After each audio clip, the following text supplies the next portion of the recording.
combine that term with a lot of the autistic traits now. So it's either you're autistic or you're ADHD, but there's some overlapping tendencies, but it's a fine line, and educators are not necessarily familiar with what this diagnosis is and how to support them. If a child or a student, adult learner, they are diagnosed as autistic, they get a lot of support. There's trainings, there's professional development, resources to help those individuals.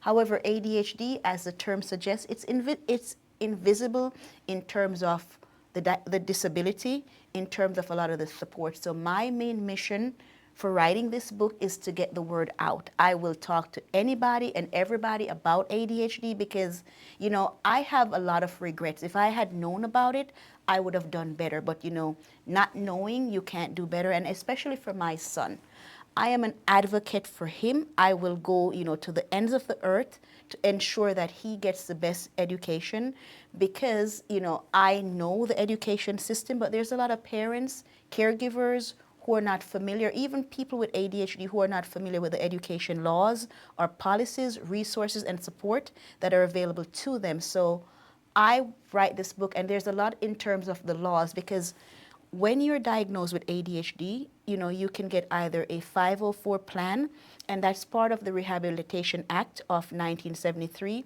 And if you have a 504 plan, that's something that you can take from kindergarten straight to college with you in the educational system.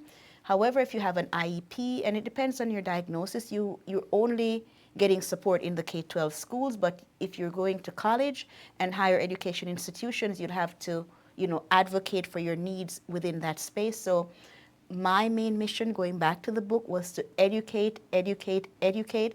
And it was also a passion project because I wanted to know how to help my son. And like now, I am very fierce. When it comes to my son, he gets everything and anything because I know the laws, I know what to do and how to support him.